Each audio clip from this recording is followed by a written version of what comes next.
Okay, over to the next speaker, Dr. Meenakshidhar, my mentor. I took my baby steps in ophthalmology holding Madam's hand, so I invite Madam for her talk on overview on secondary open angle glaucoma. Thank you.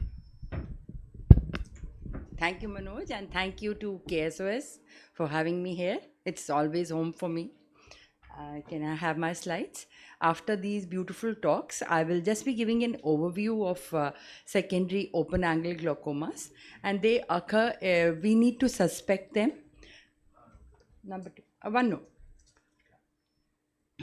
We need to suspect them, and in any situation that we cannot we should not put it down as a primary glaucoma unless we have ruled out a cause of secondary glaucoma, because otherwise your management and your outcome will be affected. There are many reasons, causes for the same, and I'll just be dealing with some of them. Pseudoexfoliation glaucoma is the most common. Here there is a deposition of white dandruff-like material, exfoliative material, within different parts of the anterior segment of the eye. The deposition may also occur in different parts of the body. This deposition occurs in the trabecular meshwork, and it results in aqueous outflow obstruction and raises the IOP. And in this, it should be differentiated from a true exfoliation, where it is actually the anterior capsule which forms the material, and that happens in glass blowers or exposure to heat or by irradiation.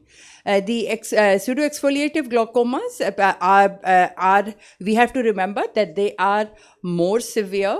They tend to have a worse outcome, and will be seen very often either unilaterally or bilaterally in patients in older individuals.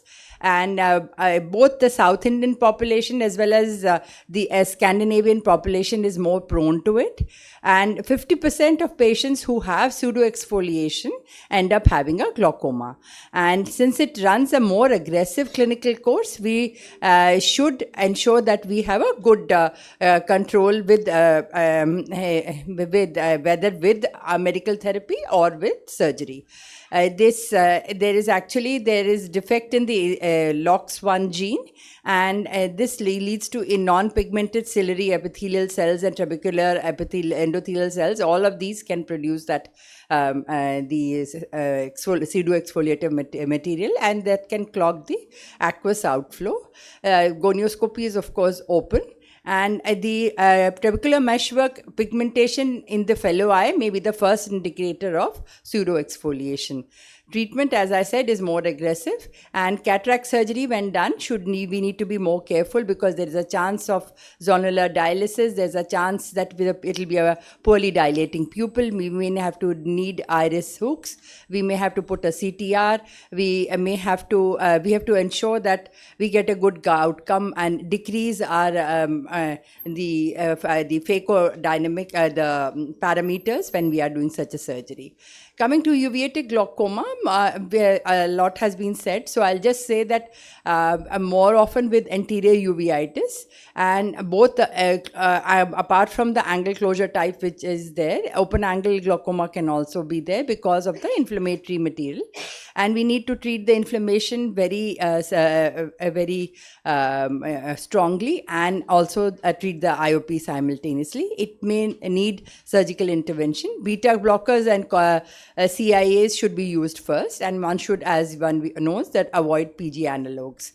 Coming to pigmentary glaucoma, it happens, a pigmentary dispersion syndrome may be present if it is without any optic neuropathy and visual field changes. And in glaucoma, it happens more in the young and more often in myopes. Patients have more often in males, and these patients have a slightly flatter cornea, and patients may complain of this halos or blurry vision immediately after exercise. There is an autosomal dominant inheritance to it. The deposition of pigment in anterior segment on the endothelium angle may be seen, and it may lead to a slightly larger pupil. So the classical triad that you have is the dense trabecular meshwork homogeneous pigmentation, and this is how we differentiate it from say in other conditions in which there is a blotchy pigmentation. There is a mid-peripheral transillumination defects may be seen, and the pigment deposition on the posterior surface of the lens may also occur, which is called the Shees or the Zenta-Myers line. And we may also see the Sempolices line, the pigment along the Schwalbe's line, and there may be pigment deposit even on the trabecular meshwork. Pigment release occurs because of the rubbing of the posterior segment of the pigmentary layer of the iris with zonules, and they tend to have a kind of a double hump pattern. And there is a role of laser iridotomy. Some say that it works.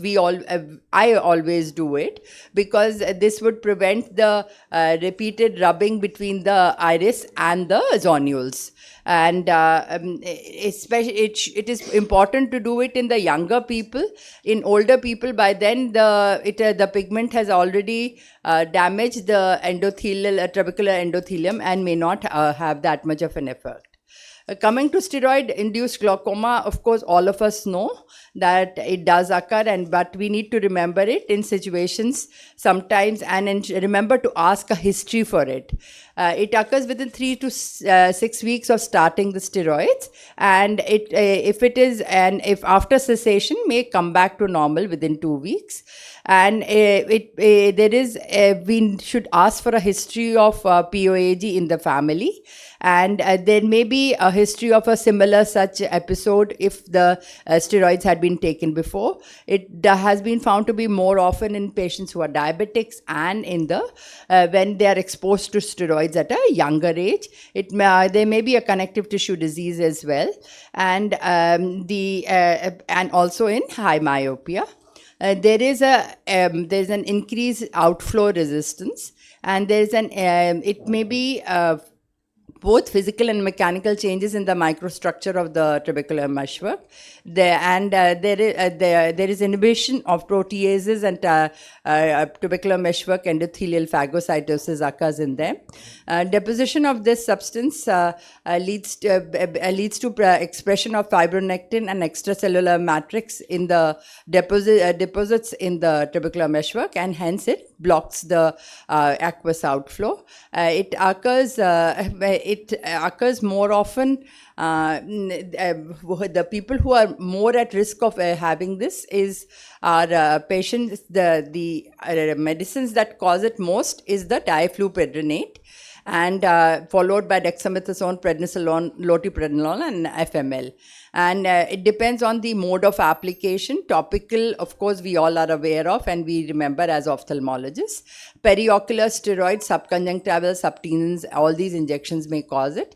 This occurs a few weeks to months after the use of the injection. And in intravitreal, it occurs much quicker, and there is a triamcinolone within 2 to 4 weeks of giving the injection. It can occur, the IOP can rise, and it occurs faster if there is the patient is not an phakic. And we have to ensure that they are not if there is a history of dermatological application or with the non-ocular target or systemic use. And it also depends on how often you are using the product, as well as also how long have you used a product. To summarize, all patients receiving topical ocular steroids, periocular and intravitreal steroids need to be monitored for IOP regularly. Chronic ocular steroids should not be administered by non-ophthalmic physicians unless patients are being also followed up by the ophthalmologist.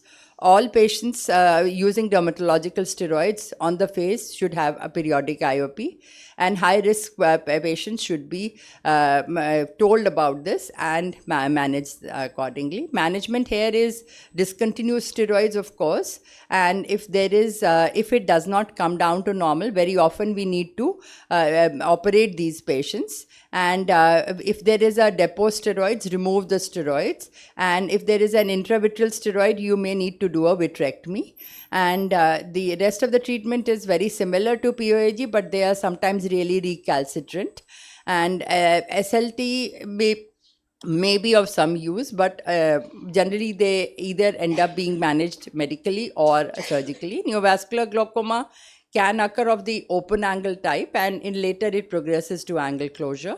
And there are new blood vessels which are forming, which are whether two-thirds of these patients is either with a history of CRVO or with diabetic retinopathy, and they are difficult to treat. And treatment, of course, includes anti-VEGF and PRP, trabeculectomy, and the glaucoma drainage devices. Glaucoma can also occur, as Manoj had said, along with retinal pathology. So both the open angle as well as the angle closure can occur. This in silicone oil, it occurs because of the emulsification of the silicone oil, which itself can go and clog the emulsified silicone oil can go and clog the trabecular meshwork, and these spikes can be any time after the surgery or even after removal of the silicone oil. And if one does the gonioscopy in most patients who have had a history of silicone oil, even removal after the thing, you may see a few strands of emulsified thing. And so there can be many reasons that has already Manoj has covered it beautifully. I will not go into that. So these patients need to be treated either medically, and if not, we may need to give an AC wash, and we may need to operate them depending on the case. Then, of course, we know that after following retinal surgery, whether any vitrectomy or a scleral buckling or photocoagulation, there can be, and even after intravitreal injection, there can be a rise of over IOP, and it will with an open angle. Traumatic glaucoma hyphema, we know that you can have a glaucoma after that, and which is of open angle type, and we need to manage it with steroids, anti-glaucomas, and more often the dorzolamide and the brimonidine, and with tabacetylzolamide and mannitol. Angle recession occurs after blunt trauma in a closed globe injury. In 60% of these patients end up having angle recession. They may end up with a glaucoma either few months or even years after having had this trauma. And sometimes patient may not even remember that they had a trauma history of a trauma. So when one does the gonioscopy, one realizes the classical features of the. I'll just take 1 or 2 minutes. And that happens because of the tear between the longitudinal and circular muscles of the ciliary body. And 5 to 20% of these patients end up with angle recession, end up with a glaucoma. And it's difficult to treat, control it both medically and surgically. Lens-induced glaucoma, all of us know, it could be the phacolytic glaucoma. Apart from controlling the IOP, the lens needs to be removed, or it could be a lens particle glaucoma, or it could be a phacoantigenic glaucoma, and which is of the granulomatous type.